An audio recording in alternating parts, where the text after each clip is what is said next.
नमस्कार दोस्तों। आज हम लेखपाल 2021 में जो वैकेंसीज आई है उसमें जो ग्रामीण विकास से संबंधित जो प्रश्न पूछे जाएंगे उसका भाग पहला हम लेकर आए हैं।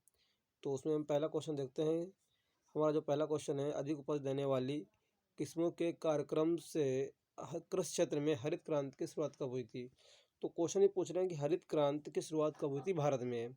तो चार ऑप्शन दिया: 1965, 1970, 1978 और 1967। तो इनमें से जो सही विकल्प है वो है डी, 1967 में इसकी शुरुआत हुई थी। तो हरित क्रांति की शुरुआत जो भारत में हुई थी वो 1967 में हुई थी।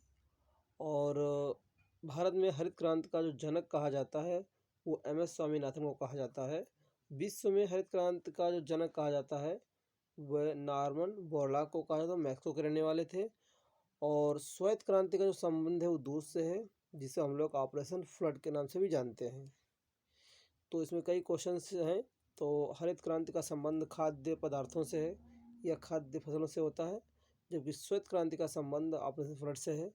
बहुत सी क्रांतियां भारत में हुई हैं उत्पादन के क्षेत्र में, जैसे हम नील क्रांति की बात कर लेते हैं, रजत क्रांति हुई, सुनहरी क्रांति हुई, गुलाबी क्रांति हुई। तो एक क्रांति पर एक चैप्टर पर लेकर हम पूरी क्रांति के संबंध में हम आपको डिटेल में आगे बताएंगे। नेक्स्ट क्वेश्चन की तरफ बढ़ते हैं। तो हमारा नेक्स्ट क्वेश्चन जो स्क्रीन पे दिख रहा है, 1994 के संशोधन अधिनियम द्वारा ग्राम प्रधान पद की न्यूनतम आयु घटाकर कर दी गई है।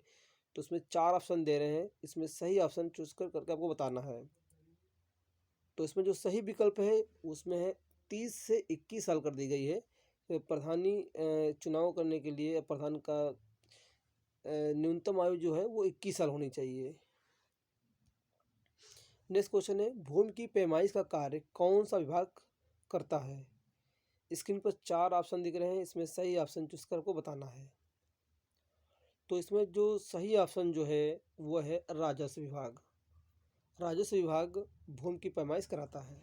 नेक्स्ट, इसमें जो व्याख्या बता रहे हैं कि जिला स्तर पर जो राजस्व अधिकारी होता है वो जिलाधिकारी होता है, ये आपको नोट कर लेना है। नेक्स्ट क्वेश्चन, भूमि का उपयोग करने के एवज में किसानों से वसूल किया जाने वाला टैक्स कौन सा होता है। स्क्रीन पर चार ऑप्शन दिख रहे हैं, इसमें से सही ऑप्शन पर आपको टिक लगाना है। तो इसमें सही विकल्प क्या होगा ये बताना है आपको। तो इसमें सही विकल्प जो है वो है लगान। किसानों से जो टैक्स लिया जाता है वो लगान के रूप में लिया जाता है। स्क्रीन पर कुछ टर्म दिए हुए इनकम टैक्स जो बता रहे हैं कि हमारी आमदनी पर ली जाती है, और ये केंद्र सरकार द्वारा लिया जाता है एक टैक्स है जो एक डायरेक्ट टैक्स में आता है। ये संविधान के अनुच्छेद 7 में दिया हुआ है, ये हमें नोट कर लेना है कि इनकम टैक्स डायरेक्ट टैक्स है और ये केंद्र सरकार द्वारा लिया जाता है, डायरेक्ट हमारी आमदनी से संबंध होता है। और ये संविधान के अनुच्छेद 7 में टैक्स के संबंध में जानकारी दी गई है। और ये इनकम टैक्स जो हमारा लगता है वो 2.5 लाख की इनकम पर नहीं वसूला जाता है, आय पर टैक्स नहीं लगेगा। इससे अधिक अगर आपका है तो केंद्र सरकार इस पर टैक्स वसूलती है। उसी प्रकार एक जीएसटी भी टैक्स होता है जो डायरेक्ट न लेके सरकार ये इनडायरेक्ट में लेती है, एक अप्रत्यक्ष कर है। तो हमें यही पता कर लेना, जीएसटी हमारा अप्रत्यक्ष कर है और ये लागू किया गया था 1 जुलाई 2017 को लागू किया गया था। और ये भी याद कर लेना कि जो पहला राज्य था जिसने अपने यहाँ जीएसटी लागू की थी वो था असम। नेक्स्ट क्वेश्चन की तरफ बढ़ते हैं। तहसील स्तर पर सरकारी निकाय को क्या कहा जाता है। तो इसमें चार ऑप्शन है, पंचायत समिति, ग्राम सभा, ग्राम पंचायत, नगर पालिका। तो इसमें जो सही विकल्प इसका है वह है आपका पंचायत समिति इसका सही ऑप्शन है कि तहसील स्तर पर जो सरकारी निकाय होते हैं उन्हें हम पंचायत समिति के नाम से जानते हैं। तो यहाँ पर काफ़ी डिटेल में दिया गया है, तो आप इसको एक बार देख लीजिएगा, इसके आंसर पढ़ लीजिएगा कि पंचायती राज व्यवस्था सबसे पहले लागू करने वाला जो राज्य है और उसकी हम बात करेंगे तो वो राजस्थान है। ये क्वेश्चन कई बार एग्जाम में पूछा गया है। और जिला भी याद रखिएगा, वो नागौर जिला है राजस्थान का। तो राजस्थान में सबसे पहले पंचायती राज व्यवस्था लागू की गई थी। और दूसरा अगर राज्य की बात करोगे, दूसरे राज्य था आंध्र प्रदेश, जिसने अपने यहाँ पर पंचायती राज व्यवस्था को लागू किया गया था। तो ये सारी व्यवस्था को जो बनाने वाला था राज्य व्यवस्था, उसकी हम बात करेंगे तो उसमें त्रिस्तरीय पंचायती व्यवस्था की बात कही गई थी। और ये बलवंत राय मेहता, ये बहुत इंपॉर्टेंट क्वेश्चन होता है, बलवंत राय मेहता कमेटी अ, कई बार पूछी गई एग्जाम में है। और यही पूछ दिया कि त्रिस्तरीय पंचायती व्यवस्था का संबंध इन्होंने दिया था कि जो पंचायती राज व्यवस्था होनी, जो त्रिस्तरीय होना चाहिए, ग्राम पंचायत, पंचायत समिति, जिला पंचायत के रूप में बात कही थी। और जिसको भारत सरकार ने 1998 में स्वीकार भी किया था। और इस तरीके से पंचायती राज व्यवस्था हमारे लागू हुई थी। नेक्स्ट क्वेश्चन है, सी रंगराजन की रिपोर्ट के अनुसार कोई व्यक्ति ग्रामीण क्षेत्र में अधिक खर्च करता है तो उसे गरीब नहीं समझा जाएगा। तो 4 ऑप्शन दिए दिए जा रहे हैं स्क्रीन पे, उसमें से सही पर टिक करना है। तो इसमें जो सही ऑप्शन है वो 32 रुपये है। अगर कोई व्यक्ति ग्रामीण क्षेत्र में 32 रुपये तक खर्च करता है तो हम उसे गरीब नहीं समझेंगे। ये सी रंगराजन रिपोर्ट की तहत की हम बात करते हैं। और फिर अगर हम बात करें कि अगर कोई व्यक्ति शहर में अगर पर डे के हिसाब से 47 रुपये खर्च करता है तो उसे गरीब नहीं समझा जाएगा। तो ये सी रंगराजन रिपोर्ट में कहा गया। अगर इस रिपोर्ट सी रंगराजन की ये जो गठित की गई थी रिपोर्ट, ये कमेटी बनाई गई थी, वो 2012 में बनाई गई थी। और इन्होंने अपनी रिपोर्ट को 2014 में प्रस्तुत किया था, उसमें इन्होंने बात ये कही थी। और इनकी रिपोर्ट के अनुसार ये बताया गया कि भारत में जो गरीबी रेखा से जो लोग रहते हैं वो 29.5% लोग भारत में गरीब लोग रहते हैं। उससे पहले एक और कमेटी बनी थी जिसके हम लोग तेंदुलकर समिति के भी नाम से जानते हैं, वो 2005 में बनी थी। और रिपोर्ट को जो प्रस्तुत किया था वो 2009 में प्रस्तुत किया था। उन्होंने ये बताया था कि भारत में जो गरीबी है वो 21.5% है। उनकी रिपोर्ट को खारिज करके ये नई रिपोर्ट आई कि वो 21.5 ना होके 29.5, अर्थात इतने लोग गरीबी रेखा से नीचे हैं भारत में अभी। उसके बाद एक लकड़वाला समिति भी आई है, उन्होंने गरीबी को कैलोरी के आधार पर मापा। कहा कि यदि कोई व्यक्ति 2400 कैलोरी अगर वो खपत करता है तो उसे हम गरीब नहीं समझेंगे ग्रामीण क्षेत्र में। और यदि कोई शहरी क्षेत्र में 2100 कैलोरी अगर वो खपत करता है तो हम उसको गरीब नहीं समझेंगे। तो ये काफ़ी इंपॉर्टेंट क्वेश्चन है जो अक्सर एग्जामों में कोई भी एग्जाम देने जाते हैं तो हम पूछे जाते हैं। तो विशेष तरह आप इसको समझ लीजिएगा, और स्क्रीन पर मैंने दे दिया है, आप इसको लेके इसको पढ़ सकते हैं। आप सारे क्वेश्चन इंपॉर्टेंट है, आप हर एक पॉइंट पर इंपॉर्टेंट को नोट कर लीजिएगा। नेक्स्ट क्वेश्चन है, किसी गांव के भूखंड को एक विशिष्ट क्रमांक से दर्शाने वाला मानचित्र कहलाता है। तो स्क्रीन पर 4 ऑप्शन है, सही ऑप्शन पर टिक लगाना है। तो सही ऑप्शन इसका जो है वो है खसरा। नेक्स्ट क्वेश्चन की तरफ बढ़ते हैं। थोड़ा इसमें देख लेते हैं कि खतौनी बता रहे हैं कि खतौनी जो होती है वो 6 साल में एक बार होती है। तो ये आपको नोट कर लेना है, कई बार एग्जाम में पूछा भी गया है। और चकबंदी जो भारत में जो होती है वो हर साल 10 साल में होती है, ये भी हमें नोट कर लेना है।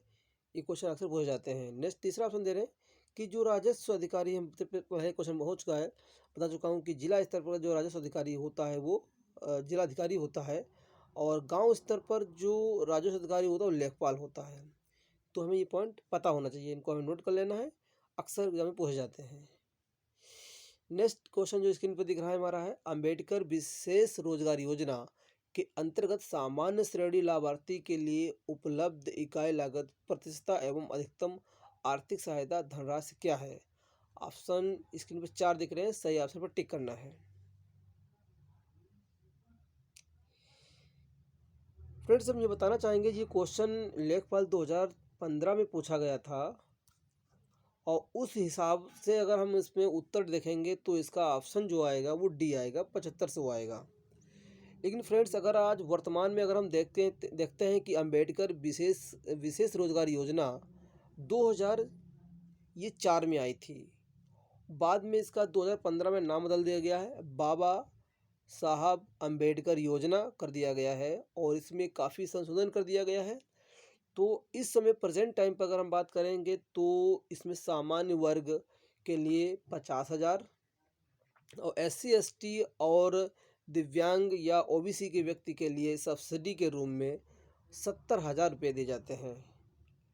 तो आप दोनों तरीके से समझ लीजिएगा। और हमने यहाँ पर काफ़ी डिटेल दे दिया है, तो आप यहाँ पर पूरा पढ़ लीजिएगा और इसको स्क्रीनशॉट लेके आप एक बार देख लीजिएगा। नेक्स्ट क्वेश्चन की तरफ बढ़ते हैं। प्रधानमंत्री गरीब कल्याण योजना कब शुरू हुई थी? ये आपको बताना। 4 ऑप्शन दिए हुए हैं, तो इसका सही ऑप्शन जो है वो आपका 26 मार्च 2020। ये लॉकडाउन जब लगा था उस समय ये प्रधानमंत्री गरीब कल्याण योजना शुरू की गई थी। राशन देने के उद्देश्य से ये योजना शुरू हुई थी। इसमें कुछ डिटेल है, देख सकते हैं हम लोग कि प्रधानमंत्री गरीब कल्याण योजना केंद्र सरकार ने शुरू की थी 26 मार्च 2020 को। 21 दिन का लॉकडाउन लगाया था, उस समय ये शुरू की गई थी। इस योजना के अंतर्गत क्या था, 5 किलो गेहूं या चावल दिए जाएंगे, 1 किलो दाल दी जाएगी और 1 लीटर तेल, नमक, चीनी देने की बात कही गई थी। तो हमें प्रधानमंत्री गरीब कल्याण योजना को डेट हमें याद कर लेनी है इसकी। नेक्स्ट क्वेश्चन है, प्रधानमंत्री सौभाग्य योजना का संबंध किससे है? 4 ऑप्शन दिए हैं, इसमें सही ऑप्शन पर टिक लगाना आपको है। तो इसका सही ऑप्शन जो है वह है बिजली से। तो बिजली से प्रधानमंत्री सौभाग्य योजना का संबंध है। इसकी डिटेल में एक बार देख लेते हैं कि ये योजना जो शुरू हुई थी 2017 में शुरू हुई थी। और इस योजना में क्या क्या मुख्य बातें थी, क्या क्या बताया गया था कि हमें इस योजना के अंदर केंद्र सरकार 60% अनुदान राज्यों को दिया गया, जबकि राज्यों ने अपने कोष से 10% धन खर्च किया और शेष 30% धन बैंकों से ऋण के रूप में प्रदान की गई। सौभाग्य योजना का पूरा नाम प्रधानमंत्री सहज बिजली हर घर योजना सौभाग्य है, जिसका नाम 2011 के जनगणना का नाम लिया गया है कि इसमें फ्री कनेक्शन देने की बात कही गई और इसमें बोला गया कि हम 500 रुपये दे के कनेक्शन ले सकते हैं, उन 500 रुपये को 10 किस्तों में भर सकते हैं। तो आज का वीडियो कैसा लगा कमेंट बॉक्स में लिख के आप बताइएगा। हम नेक्स्ट पार्ट को लेकर और आएंगे और आप जब बताएंगे तो हमें एक उत्साह मिलेगा, मोटिवेशन मिलेगा और एक हम बेहतर तरीका और करने की कोशिश करेंगे। हमारे वीडियो को लाइक शेयर करना ना भूलिए। Thank you for watching this video.